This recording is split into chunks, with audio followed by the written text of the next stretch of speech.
अब मैं आपके सामने एक ऐसी हदीस बयान करने जा रहा हूँ जिसमें एक अजीब और गरीब नक्शा सामने आता है कि इमाम महदी जब ज़ाहिर होंगे तो किस अंदाज से होंगे, उनके ज़ुहूर की कैफियत क्या होगी।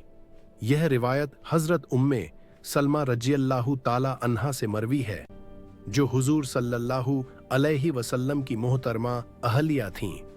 वह फरमाती हैं कि नबी करीम सल्लल्लाहु अलैहि वसल्लम ने इरशाद फरमाया, एक खलीफा की मौत के बाद इख्तिलाफ पैदा होगा और हालात यहाँ तक पहुँच जाएंगे कि खाना जंगी शुरू हो जाएगी। फिर हुजूर सल्लल्लाहु अलैहि वसल्लम फरमाते हैं, उस वक्त मदीना से एक शख्स मक्का की तरफ निकलेगा। वह अपने आप को जाहिर नहीं करना चाहेगा, बल्कि मक्का में जाकर छुप जाएगा, लेकिन मक्का के लोग उसे ढूंढ निकालेंगे। वह शख्स न तो खुद क़यादत चाहता होगा, न ही बैत का ख्वाहिशमंद होगा, मगर लोग जोर देकर इसरार करके रुक्न और मकाम के दरमियान, यानी हज़र असवद और मकाम इब्राहिम के बीच उसके हाथ पर बैत करेंगे। इसके बाद हुजूर सल्लल्लाहु अलैहि वसल्लम फरमाते हैं, शाम की जानिब से उनके खिलाफ एक लश्कर भेजा जाएगा, लेकिन अल्लाह ताला उस लश्कर को मक्का और मदीना के दरमियान वादी बैदा में जमीन के अंदर धंसा देगा।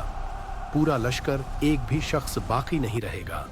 जब लोग यह अजीम निशानी देखेंगे तो शाम और इराक से अल्लाह के नेक बंदे, औलिया और मोमिनीन जत्थों की शक्ल में आएंगे और इमाम महदी सल्लल्लाहु अलैहि वसल्लम के हाथ पर बैत करेंगे।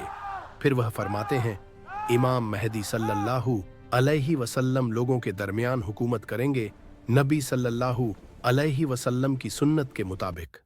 इंसाफ कायम होगा और इस्लाम अपनी असली अजमत के साथ जमीन पर मजबूती से कायम हो जाएगा। इसके बाद हुजूर सल्लल्लाहु अलैहि वसल्लम ने फरमाया, वह 7 साल तक हुकूमत करेंगे। यह जो नक्शा मैंने आपके सामने रखा है, इससे मैं एक नतीजा निकालता हूँ। ये मेरा गुमान है, इस पर इख्तिलाफ भी किया जा सकता है। मेरे नज़दीक इमाम महदी सल्लल्लाहु अलैहि वसल्लम के ज़ुहूर का वक्त करीब मालूम होता है। हालात पर नज़र डालिए। इज़राइल का कायम हो जाना, बैतुल मुक़द्दस यरूशलम का मुसलमानों के हाथ से निकल जाना, आलमी सियासी तनाव और वह बड़ी जंग अल मलहमतुल उज्मा जो किसी भी वक्त भड़क सकती है, ये सब निशानियां हमें सोचने पर मजबूर करती हैं।